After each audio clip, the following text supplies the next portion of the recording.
আসসালামু আলাইকুম। আমি এখন আছি বাংলাদেশের অন্যতম প্রতিষ্ঠান ঢাকা মেডিকেল। তো এখানে গতকাল রাত 11টার দিকে আসছিলাম চিকিৎসার জন্য এখানে।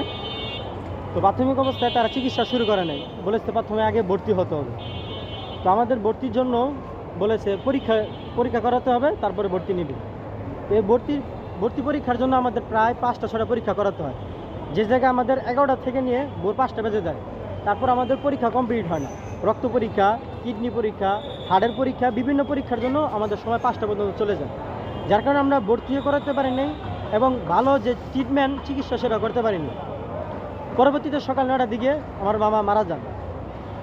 তো এখানে আমার বলার বিষয় হলো, যদি ঠিক সময় মতো ভর্তিটা নেওয়া হতো, ভালো একটা চিকিৎসা পেত, তাহলে হয়তো তিনি বেঁচে যেতেন। কিন্তু যখন আমরা লাশটা বের করতে চাচ্ছি, তখন তারা লাশ বের করতে দিচ্ছেন। এখন বলছে যে ভর্তি করার জন্য, এই যে দেখেন কার্ড, এই কার্ডের জন্য আরও 1 ঘন্টার মতো দৌড়াদৌড়ি করতে হয়েছে। বলতেছে যে আগে ভর্তি করাতে হবে, তারপর আপনার লাশ বের করতে হবে।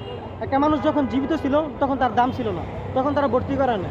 যখন মারা গেছে তখন বলতেছে ভর্তি করা আবশ্যক, আগে ভর্তি করান, তারপর আমরা লাশ বের করতে দিব।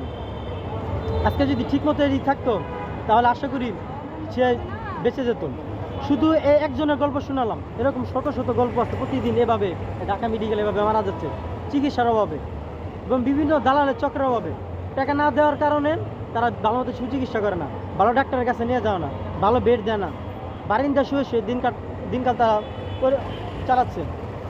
তো আশা করি আগামী বাংলাদেশ দালাল মুক্ত হবে এবং ঢাকা মেডিকেলে যেসব চিকিৎসা ক্ষেত্রে অবহেলা করাছে সেগুলোর জন্য ঠিক করা হয়। আসসালামু আলাইকুম। তো এই ছিল কথা, ইনশাল্লাহ সবাই শেয়ার করবেন।